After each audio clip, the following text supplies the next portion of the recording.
Next is ऐतिहासिक ठेव्यांचे जतन.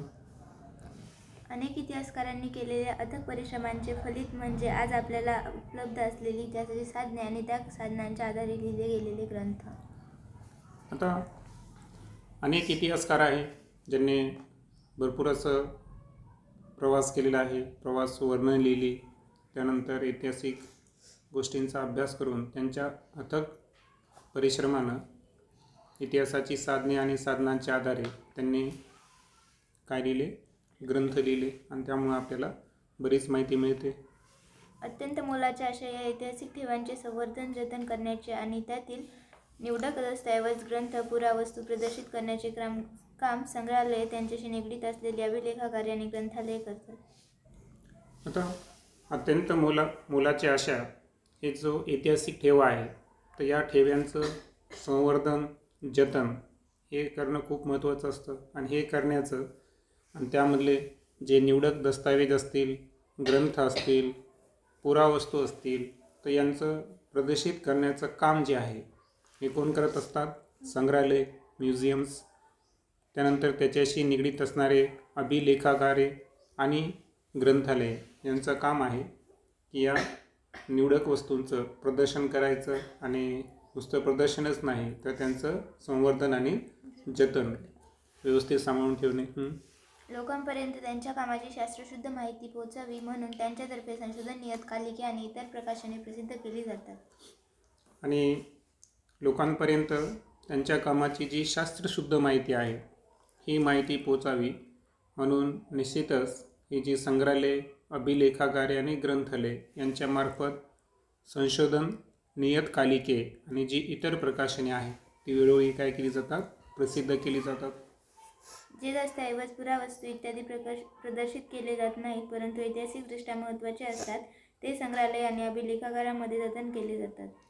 आता असेही काही दस्तऐवज किंवा पुरावस्तू आहेत की ज्यांचं प्रदर्शन केल्या जात नाही मात्र ऐतिहासिकदृष्ट्या ते काय असतात? महत्त्वाचे असतात. मग असे दस्तऐवज आणि पुरावस्तू हे संग्रहालय आणि अभिलेखागार या ठिकाणी काय केले जातात? जतन केले जातात. संशोधकांना ते दस्तऐवज आणि पुरावस्तू आवश्यकतेनुसार उपलब्ध करून दिले जातात. आणि जे रिसर्चर्स असतात ना, ज्यांचं संशोधनाचं कार्य सुरू असतं तशा संशोधकांना ते दस्तऐवज आणि पुरावस्तू जेव्हा जेव्हा त्यांना आवश्यकता असेल तशा वेळेस त्यांना उपलब्ध करून दिले जातात. तर अशा प्रकारे संशोधकांना दस्तऐवज आणि पुरावस्तू त्यांना जेव्हा आवश्यकता असेल तेव्हा उपलब्ध करून दिले जातात. आणि जे ग्रंथालय असतात तर त्यामध्ये असणारी जी ग्रंथ आहेत त्या ग्रंथाचं जतन आणि व्यवस्थापन हे करण्याचं कार्य हे स्वतः ग्रंथालय करत असतात. त्यानंतरचा पॉईंट आहे इतिहासाची साधने आणि त्यांची जतन. इतिहासाची साधने मिळवणे, त्यांच्या नोंदी करून त्यांची सूची तयार करणे, हस्तलिखिते, जुने ग्रंथ, पुरावस्तूंच्या स्वरूपातील भौतिक साधनांची साफसफाई आणि त्या प्रदर्शित करणे या गोष्टी अत्यंत काळजीपूर्वक कराव्या लागतात. आता इतिहासाची साधने मिळवणे, त्यानंतर त्यांच्या नोंदी तयार करून त्यांची काय तयार करणे? सूची तयार करणे, त्यानंतर हस्तलिखिते, काही जुने ग्रंथ आणि पुरावस्तू स्वरूपातील जी भौतिक साधने आहेत तर त्यांची साफसफाई, त्यानंतर त्या प्रदर्शित करणे ह्या सगळ्या गोष्टी काही सोप्या आहेत का? नाही. तर या अत्यंत काळजीपूर्वक केअरफुली कराव्या लागतात. त्या कामांसाठी विविध विषयांमधील कृतींसाठी प्रशिक्षणाची आवश्यकता असते. आणि हे जे काम आहेत ना त्याच्यामध्ये पण विविध डिपार्टमेंट किंवा वेगवेगळे विषय असतात आणि वेगवेगळ्या विषयामधील कृतीसाठी त्या ठिकाणी जे कार्य करणारे आहेत त्यांना स्पेशल प्रकारची ट्रेनिंग म्हणजे प्रशिक्षण दिलं जातं. योग्य प्रशिक्षण प्राप्त झाल्यानंतरच या कृती करता येतात. आणि योग्य प्रशिक्षण ज्यांनी प्राप्त केलं तरच ते काय करू शकतात? विविध विषयामधील जे आवश्यक कृती आहे म्हणजे साहित्याची देखरेख, त्याची मांडणी, सूची तयार कशी करायची, साफसफाई कशी करायची या सर्वांसाठी प्रशिक्षण आवश्यक असतं. पहिल्यांदा घेऊ आपण मौखिक साधने. लोकपरंपरेतील गीते, कहाण्या इत्यादींचे संकलन करणे. आता मौखिक जे आहेत तर जे पूर्वीपासून फक्त मुखातून एका पिढीकडून दुसऱ्या पिढीकडे आले तर लोकपरंपरेतील गीते असतील, कहाण्या असतील तर यांचं काय केलं जातं? अगोदर संकलन. संकलित साहित्याचे वर्गीकरण आणि विश्लेषण करणे, अन्वयार्थ लावणे. त्यानंतर जे साहित्य संकलित केलेलं आहे तर त्यांचं क्लासिफिकेशन म्हणजे वर्गीकरण करणे, त्यानंतर त्यांचं डिस्क्रिप्शन म्हणजे विश्लेषण करणे आणि अन्वयार्थ लावणे म्हणजे की कोणत्या कॅटेगरीमध्ये वगैरे बसते ते, किंवा त्याचं जे काय हेतू होता हे समजून घेणे. संशोधित मौखिक साहित्य प्रकाशित करणे. आणि जेवढं काही मौखिक साहित्य संशोधित केलं गेलं त्या सर्वाला काय करणे, प्रकाशित करणे, पब्लिश करणे. त्यानंतर आहे उपयुक्त प्रशिक्षण. समाजशास्त्र, सामाजिक मानवशास्त्र, मितके आणि भाषाशास्त्र, ग्रंथालय व्यवस्थापन, इतिहास आणि इतिहास संशोधन पद्धती, संशोधनपर लेखन. आता मौखिक साधनांचं जतन करण्यासाठी कोणतं उपयुक्त प्रशिक्षण आहे, तर यामध्ये समाजशास्त्र असेल, सामाजिक मानवशास्त्र, मितके आणि भाषाशास्त्र, ग्रंथालय व्यवस्थापन, इतिहास आणि इतिहास संशोधन पद्धती आणि संशोधनपर लेख. त्यानंतर आहे लिखित साधने. ताम्रपट, दरबारी दप्तरे, खाजगी पत्रे आणि दैनंदिनी, ऐतिहासिक ग्रंथ, हस्तलिखिते, चित्रे, छायाचित्रे, जुने ग्रंथ इत्यादी दस्तऐवजांचे संकलन संपादन करणे. आता लिखित साधनामध्ये जर पाहिलं आपण तर तांब्याचा जो पत्रा असतो तर त्याच्यावर लिहिलेले जे लेख असतात त्याला काय म्हणतो आपण, ताम्रपट. त्यानंतर दरबारी जी दप्तरे आहेत म्हणजे जुन्या काही दरबार वगैरे भरायचे तर तिथलं जे काही डॉक्युमेंट्स वगैरे आहेत त्यांना आपण दप्तरे म्हणू. त्यानंतर एक राजा दुसऱ्या राजांना जे पत्र लिहायचं आहे की नाही, खाजगी पत्र असेल. त्यानंतर रोजची जी डायरी लिहायची ते त्याला आपण दैनंदिनी म्हणू.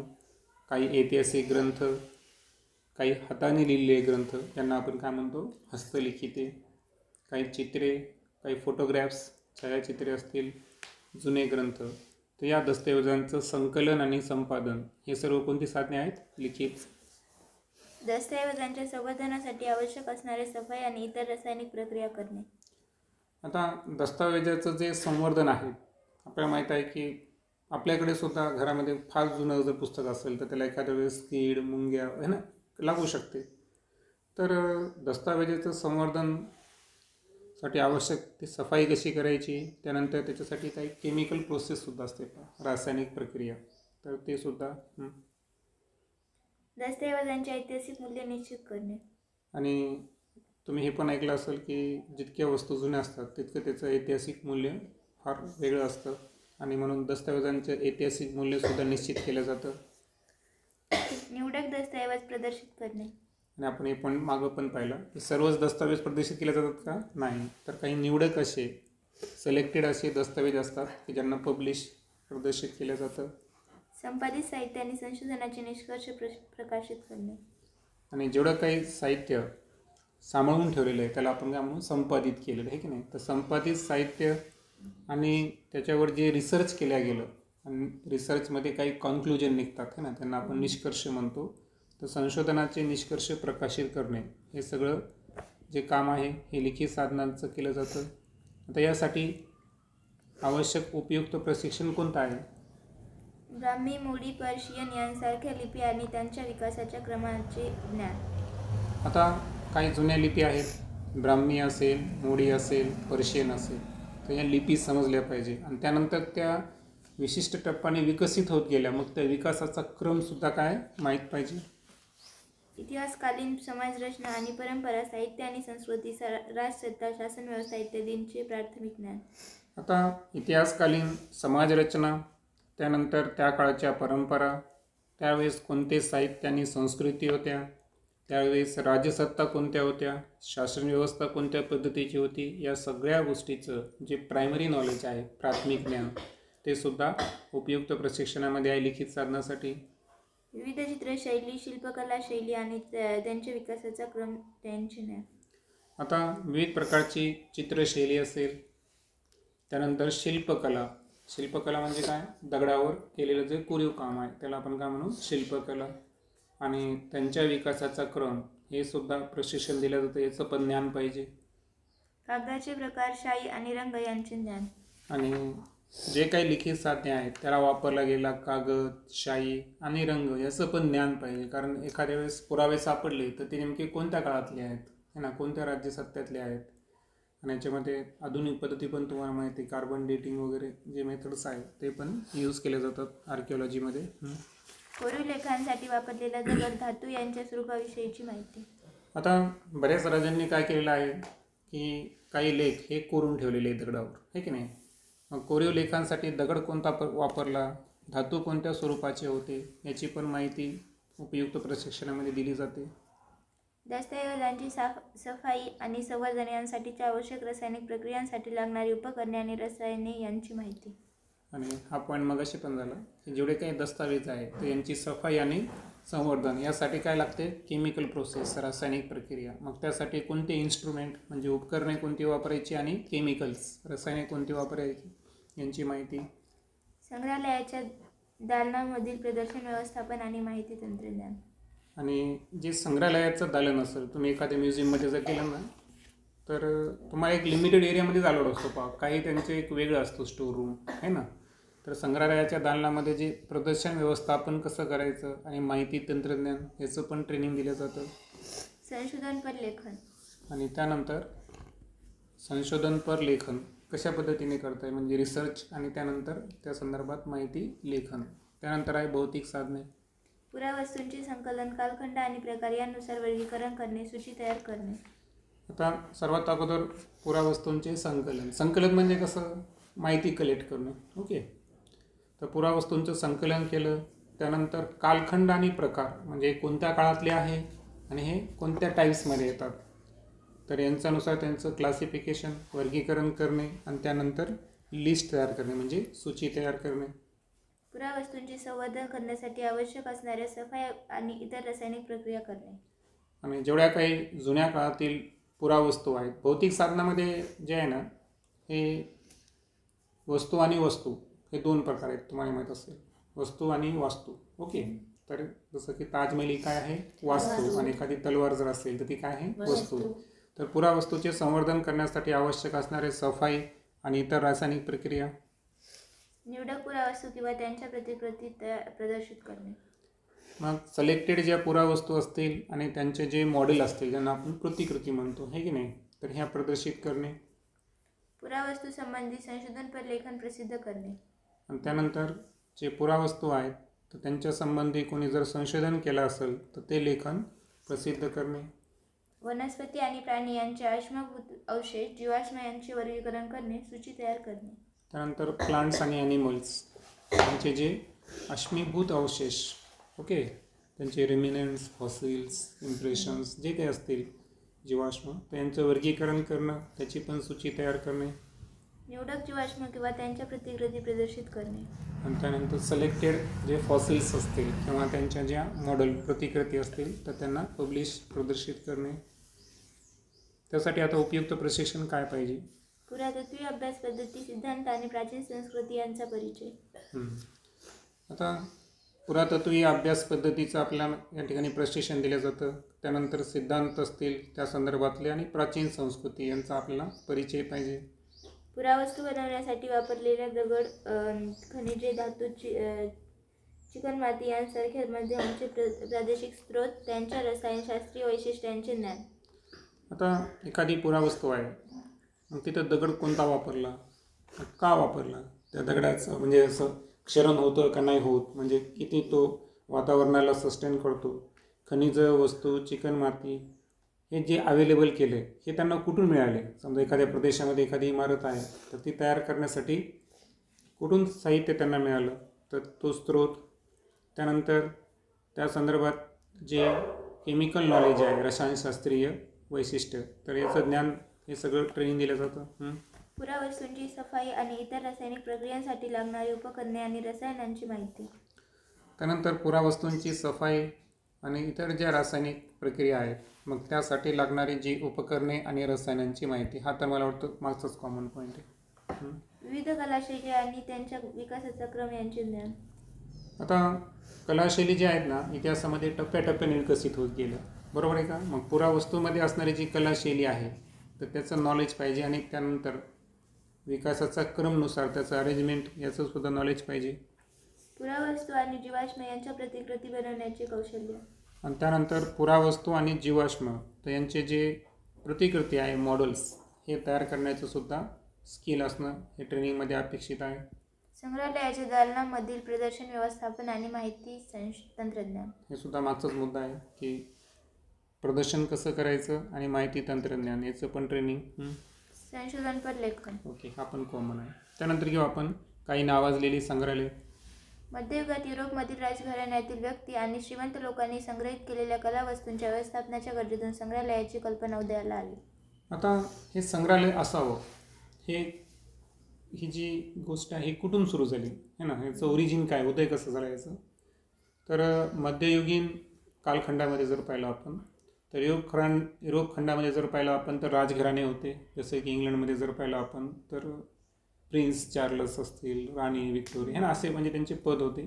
तर राजघराण्यातील व्यक्ती आणि श्रीमंत लोक आहे ना, त्यांनी जे काही संग्रहित केलेल्या कलावस्तू होता, मग या कलावस्तूंचं मॅनेजमेंट, व्यवस्थापनाची गरज त्यांना भासू लागली. मग कुठंतरी एका ठिकाणी हे प्रोटेक्टेड पाहिजे. जर आपण इतकं म्हणजे वैशिष्ट्यपूर्ण वस्तू तयार केल्या आहे की नाही, खरेदी केल्या असतील, तर याचं कुठंतरी एक असं स्टेज पाहिजे की ज्या ठिकाणी आपण यांना आपण व्यवस्थित ठेवू शकतो. आणि तिथूनच कशाचीच कल्पना उदय आली, संग्रहालयाची. पहिल्यांदा पाहू आपण लुव्र संग्रहालय, फ्रान्स. पॅरिस शहरातील लुव्र संग्रहालयाची स्थापना इसवी सनाच्या 18व्या शतकात झाली. तर फ्रान्स देशाची जी राजधानी आहे पॅरिस येथील लुव्र संग्रहालय जे आहे तर याची स्थापना इसवी सनाच्या 18व्या शतकात झाली. फ्रेंच राजघराण्यातील व्यक्तींनी जमा केलेल्या कलावस्तूंचे संग्रह लुव्र संग्रहालयात प्रथम प्रदर्शित केले गेले. आणि जे फ्रेंच राजघराणे होते, ओके, तर त्या व्यक्तींनी काही कलावस्तू जमा केल्या आणि त्यांचा संग्रह त्यांनी पॅरिस शहरातील लुव्र संग्रहालयात केला. त्यामध्ये लिओनार्दो द विंची या जगप्रसिद्ध इटालियन चित्रकाराने रेखाटलेल्या मोनालिसा या बहुचर्चित चित्राचा समावेश आहे. आणि आपल्याला माहीतच आहे की लिओनार्दो द विंची हे जगप्रसिद्ध जे चित्रकार होते इटली देशाचे, तर यांनी एक बहुचर्चित चित्र रेखाटलं होतं. ते चित्र कशाचं होतं? मोनालिसा. तर हे सुद्धा पॅरिस शहरातील लुव्र संग्रहालयामध्ये आपल्याला पाहावयास मिळेल. लिओनार्दो द विंची फ्रान्सच्या 16व्या शतकात होऊन गेलेला राजा पहिला फ्रान्सिस याच्या पदरी होता. आता लिओनार्दो विंची हे जे आहेत ना, तर फ्रान्समध्ये 16व्या शतकात एक राजा होऊन गेलेला आहे ज्याचं नाव आहे पहिला फ्रान्सिस. तर या फ्रान्सिस राजांच्या पदरी म्हणजे त्यांच्या कार्यकालात तो होऊन गेलेला चित्रकार आहे. नेपोलियन बोनापार्टने आपल्या स्वाऱ्यांच्या दरम्यान मायदेशी आणलेल्या कलावस्तूंमुळे लुव्र संग्रहातील संग्रह खूपच वाढला. आणि त्या देशातील जे नेपोलियन बोनापार्ट आहे तर यांनी आपल्या स्वाऱ्यांच्या दरम्यान बऱ्याच देशातून काही कलावस्तू स्वतःच्या मायदेशी आणल्या म्हणजे फ्रान्समध्ये, आणि त्याचा संग्रह कुठे केला? लुव्र संग्रहालयामध्ये केला. त्यामुळे काय झालं की त्या संग्रहालयामध्ये अनेक कलावस्तूंचं काय झालं, कलेक्शन वाढत गेलं. सध्या या संग्रहालयात अश्मयुगीन ते आधुनिक काळातील 3,80,000हून अधिक कलावस्तू आहेत. आणि आज रोजी जर पाहिलं आपण तर लुव्र संग्रहालयामध्ये अश्मयुगापासून तर आधुनिक काळापर्यंत एकूण 3,80,000 कलावस्तू आपल्याला पाहावयास मिळेल. त्यानंतर सेकंड पाहू आपण ब्रिटिश म्युझियम, इंग्लंड. लंडन शहरात असलेल्या ब्रिटिश संग्रहालयाची स्थापना इसवी सनाच्या 18व्या शतकात झाली. आता इंग्लंड देशाची राजधानी माहिती आहे आपल्याला लंडन. तर या शहरात ब्रिटिश संग्रहालयाची स्थापना ही सुद्धा लुव्र संग्रहालयाप्रमाणेच कोणत्या शतकात झाली? 18व्या शतकात झाली. सर हॅन्स स्लोन या तत्कालीन निसर्गशास्त्राने त्याच्या संग्रहातील सुमारे 71,000 वस्तू इंग्लंडचा राजा दुसरा जॉर्ज याच्याकडे सुपूर्द केल्या. आता 18व्या शतकामध्ये एक निसर्गशास्त्रज्ञ होते इंग्लंडमध्ये ज्यांचं नाव आहे सर हॅन्स स्लोन. आता यांचं एक वैशिष्ट्य असं होतं की त्यांनी जवळपास 71,000 वस्तू ज्या आहेत त्या संग्रहित केल्या होत्या. आणि या संग्रहित केलेल्या वस्तू त्यांनी स्वतः इंग्लंडचा जो राजा आहे ज्याचं नाव आहे दुसरा जॉर्ज, सेकंड जॉर्ज म्हणतो यांना आपण, तर यांना सुपूर्द केल्या म्हणजे त्यांना देऊन टाकल्या. त्यामध्ये अनेक ग्रंथ, चित्रे, वनस्पतींचे नमुने इत्यादींचा समावेश होतो. आता हे जे 71,000 वस्तू होत्या यामध्ये काही ग्रंथ होते, काही चित्र होते आणि काही प्लांट स्पेसिमन त्याला आपण वनस्पतीचे काय म्हणू, नमुने म्हणू, तर या सर्वांचा समावेश होता. पुढे इंग्रजांनी त्यांच्या अंमलाखालील विविध वसाहतीमधून मायदेशी आणलेल्या कलावस्तू, प्राचीन अवशेष, यामुळे ब्रिटिश संग्रहालयातील वस्तूंची संख्या वाढत गेली. आता ज्या देशावर सूर्य कधी मावळत नाही त्याला आपण काय म्हणतो? इंग्लंड. आणि आपल्याला माहीत आहे की बऱ्याच देशामध्ये वसाहतवादीचं धोरण कुणी स्वीकारलं होतं? इंग्लंडनं. कारण भारत, अमेरिकेमध्ये सुद्धा त्यांच्या किती वसाहती होत्या? 13 वसाहती होत्या. आणि त्यानंतर भारत जे आहे तर भारतामध्ये सुद्धा जर पाहिलं तर अगोदर ईस्ट इंडिया कंपनी आहे ना 1857 पर्यंत, आणि त्याच्यानंतर जर आपण पाहिलं तर पूर्णपणे इंग्रजी शासन होतं. आता सांगायचा उद्देश काय होता की इंग्रजांनी बऱ्याच देशावर काय केलं होतं? आपलं वसाहतवादीचं धोरण ठेवलं होतं. आणि निश्चितच त्यांनी मायदेशी आणलेल्या ज्या काही कलावस्तू होत्या, प्राचीन अवशेष होते, तर या सर्वांचं कलेक्शन त्यांनी कुठं केलं? ब्रिटिश म्युझियममध्ये केलं, संग्रहालयामध्ये. आणि त्यामुळे तिथली संख्या वाढत गेली. आज मितीला या संग्रहालयात सुमारे 80 लाख इतक्या वस्तू संग्रहित आहेत. आणि आज रोजी जर पाहिलं आपण तर ब्रिटिश म्युझियममध्ये जवळपास 8 मिलियन म्हणजे किती? 80 लाख इतक्या वस्तू संग्रहित आहेत. भारतातील अनेक पुरावस्तूंचा समावेश त्यामध्ये आहे. आणि निश्चितच भारतातील सुद्धा बऱ्याच पुरावस्तूंचा समावेश त्या ब्रिटिश म्युझियममध्ये आहे, जे की तुम्हाला पिक्चरमध्ये पाहायला मिळेल. त्यानंतर आहे national museum of natural history, United State of America. अमेरिकेतील स्मिथसोनियन इन्स्टिट्यूशन या संस्थेच्या व्यवस्थापनाखाली असलेले नैसर्गिक इतिहासाचे हे संग्रहालय इसवी सन 1846 मध्ये सुरू झाले. आता अमेरिकेमध्ये जर पाहिलं तर एक संस्था आहे ज्याचं नाव आहे स्मिथसोनियन इन्स्टिट्यूशन. तर यांच्या मॅनेजमेंटच्या अंडरमध्ये जी नॅचरल हिस्ट्री आहे, अर्थातच नैसर्गिक इतिहासाचे संग्रहालय, हे इसवी सन 1846 मध्ये सुरू झाले. इथे वनस्पती, प्राणी यांचे अवशेष आणि जीवाश्म खनिजे, दगड, मानव प्रजातींचे अश्मीभूत अवशेष आणि पुरावस्तू यांचे 12 कोटीहून अधिक नमुने संग्रहित केलेले आहेत. आणि या ठिकाणी जर पाहिलं आपण तर वनस्पती असतील, प्राणी असतील, यांचे जे अवशेष आहेत है ना, आणि त्यानंतर जे जीवाश्म खनिजे, दगड, त्यानंतर मानव प्रजातींचे जे अश्मीभूत अवशेष आहेत आणि पुरावस्तू, तर याचं जवळपास 12 कोटीहून अधिक नमुने तिथं संग्रहित केलेले आहेत. National museum of natural history तुम्ही पाहू शकता. कुठे आहे ते? United State of America. जाणून घ्या भारतातील प्रसिद्ध संग्रहालय.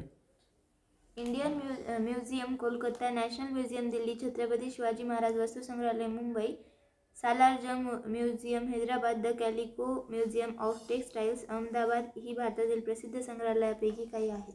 आता या अगोदर मी सांगितलं होतं तुम्हाला की नाजला आम्ही कुठे घेऊन गेलो होतो? सालारजंग म्युझियम हैदराबाद. तर इंडियन म्युझियम कोलकाता असेल, नॅशनल म्युझियम दिल्ली, त्यानंतर Chhatrapati Shivaji Maharaj Vastu Sangrahalaya Mumbai, Salarjung museum Hyderabad, the calico museum of textile Ahmedabad ही भारतातील प्रसिद्ध संग्रहालय आहे. नाव लक्षात ठेवायचं, लोकेशन आणि सिटीचं नाव आणि संग्रहालयाचं नाव जोडायला मध्ये येऊ शकतं की नाही मे बी. त्यानंतर भारतातील संग्रहालय. कोलकाता येथील भारतीय संग्रहालय हे भारतातील पहिले संग्रहालय एशियाटिक सोसायटी ऑफ बेंगॉल या संस्थेतर्फे इसवी सन 1814 मध्ये स्थापन झाले. आता भारतातील पहिले संग्रहालय कोणते? तर त्याचं नाव आहे भारतीय संग्रहालय.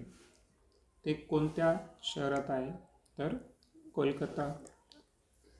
हे कोणत्या संस्थेने स्थापन केले? त्यांचं नाव आहे एशियाटिक सोसायटी ऑफ बेंगॉल. हे कोणत्या वर्षी स्थापन झाले? इसवी सन 1814.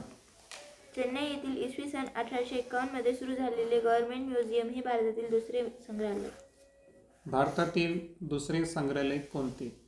Government museum. ते कोणत्या शहरात स्थापन करण्यात आले?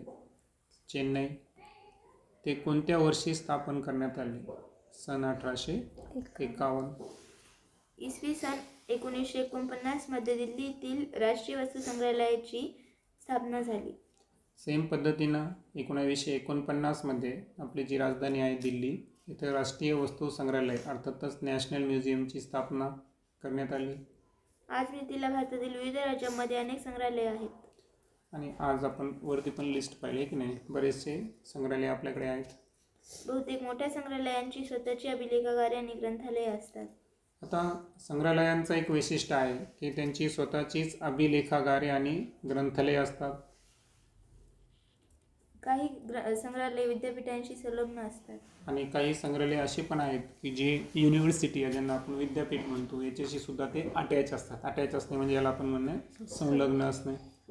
अशा संग्रहालयातर्फे संग्रहालयशास्त्र या विषयाचे विविध अभ्यासक्रम शिकवले जातात. आणि जसं की आता विज्ञानामध्ये जर तुम्ही पाहिलं की ध्वनीचा अभ्यास करणारं स्पेशल शास्त्र कोणतं आहे? ध्वनीशास्त्र, आहे की नाही? तर तशा पद्धतीनं ऐतिहासिक विषयामध्ये सुद्धा एक स्पेशल शास्त्र आहे ज्याचं नाव काय आहे? संग्रहालयशास्त्र. तर हे याचे अभ्यासक्रमसुद्धा अशा म्युझियममध्ये शिकवले जातात की जी म्युझियम कशाला अटॅच असेल? युनिव्हर्सिटीला, विद्यापीठांना अटॅच असेल. संग्रहालयशास्त्रातील पदवी आणि पदविका अभ्यासक्रम उपलब्ध करून देणाऱ्या भारतातील काही प्रमुख संस्था आणि विद्यापीठ: राष्ट्रीय वस्तू संग्रहालय दिल्ली, महाराज सयाजीराव विद्यापीठ वडोदरा, कोलकाता विद्यापीठ कोलकाता, बनारस हिंदू विद्यापीठ वाराणसी, अलीगढ़ मुस्लिम युनिव्हर्सिटी अलीगढ़, जिवाजी विद्यापीठ ग्वालियर. आता संग्रहालयशास्त्रातील जे काही पदवी म्हणजे ज्याला आपण डिग्री म्हणतो आणि पदविका म्हणजे डिप्लोमा, ओके, याचे जे अभ्यासक्रम असतात, करिक्युलम असतं, तर हे अवेलेबल करून देणाऱ्या ज्या भारतातल्या प्रमुख एज्युकेशनल संस्था आहेत किंवा युनिव्हर्सिटीज असतील, त्यामध्ये पहिलं आहे राष्ट्रीय वस्तू संग्रहालय, जे की आत्ता आपण डिस्कस केलं, दिल्ली येथील. त्यानंतर महाराज सयाजीराव विद्यापीठ वडोदरा, कोलकाता विद्यापीठ कोलकाता पश्चिम बंगालमधील. त्यानंतर बनारस हिंदू विद्यापीठ वाराणसी. त्यानंतर अलीगढ मुस्लिम युनिव्हर्सिटी अलीगढ आणि जिवाजी विद्यापीठ ग्वालियर. नेक्स्ट लेक्चरमध्ये आपण छत्रपती शिवाजी महाराज वस्तू संग्रहालय मुंबई या संदर्भात माहिती घेऊ.